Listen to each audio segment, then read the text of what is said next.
ஆத்ம வணக்கம். உலக சாந்திக்குள்ள ஜீவிதம் 4ஆம் பாகம். தலைப்பு சித்த வித்தையை காட்டிக் கொடுக்கும் முறை. 1 முதல் 10 வரை. 1. சித்த வித்தையை பெற்ற எவரும் சித்த வித்தையை விரும்புகிற வேறொருவருக்கு சித்த வித்தையை காட்டிக் கொடுக்கலாம். 2. சித்த வித்தையை கொடுப்பவரும் பெற்றுக்கொள்ளுபவரும் ஒரு அறைக்குள் போக வேண்டும். அப்போது முன்னதாக வித்தை பெற்று கொண்டவர்கள் யாரேனும் உள்ளே வர விரும்பினால் அவர்களும் வந்திருக்கலாம். 3. அவ்வறையில் ஒரு குத்து விளக்கில் 5 திரிகள் போட்டு தீபம் ஏற்றி வைக்க வேண்டும். இச்சடங்கை இடத்தின் சௌகரியத்தை அனுசரித்து மாற்றிக்கொள்ளலாம். முக்கியமாக உபதேசத்தின் பூரண விவரம் கொடுக்க வேண்டும் என்பதாகும். 4. அவ்விளக்கின் பக்கத்தில் 2 பேர்கள் முகத்தோடு முகம் பார்த்து உட்காரத்தக்கதாக தெற்கு வடக்காய் ஒரு பாய் விரிக்க வேண்டும். 5.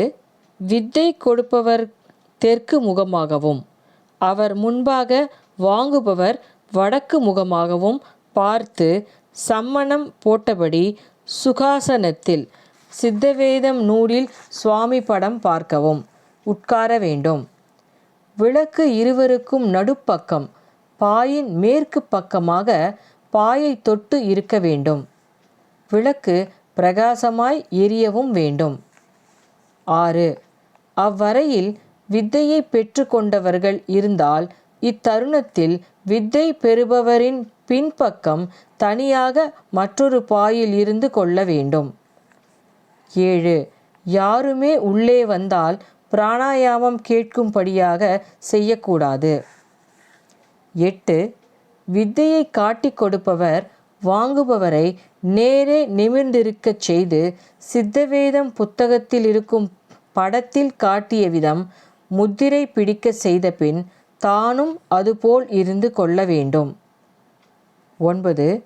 வித்தையை வாங்குபவரிடத்தில் வித்தையை காட்டிக் கொடுப்பவர் தன் முகத்தை பார்க்கச் சொல்லவும்.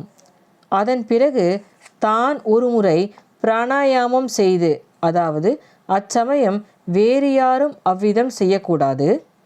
கீழ்காணும் சத்திய வாசகத்தை வாங்குபவரால் சொல்லச் செய்ய வேண்டும். முதலில் கொடுப்பவர் சொல்லி 2வது வாங்குபவர் சொல்ல வேண்டும். சத்திய வாசகம் எப்படியெனில், நாம் இன்று முதல் மனதாலும் வாக்காலும் கர்மத்தாலும் சத்திய விரோதமாக யாதொன்றும் செய்ய மாட்டோம். நிரபராதியான ஆத்மாவே சாட்சி. இந்த சத்திய வாசகத்தை மேற்குறித்தவாறு ஒவ்வொரு பாகமாக சொல்லி முடிப்பது உத்தமம். மற்ற எவ்வித சடங்கும் தேவையில்லை. 10. அதன் பிறகு வித்தையை கொடுப்பவர் வாங்குபவருடைய புருவ மத்தியில் தனது வலது கையின் பெருவிரலால் தொட்டு லேசாக ஊன்றிக்கொண்டு அவருடைய வலது காதில் வினயத்துடன் மெதுவாக 3 தடவை பிராணாயாமம் செய்து கேட்பிக்கச் செய்ய வேண்டும். அப்போது வித்தையை வாங்குபவருடைய பிராணன் உணர்வதாகும். அப்படி உணராத பட்சம் அதே போல் இடது காதிலும் செய்ய வேண்டும். ஆத்ம வணக்கம்.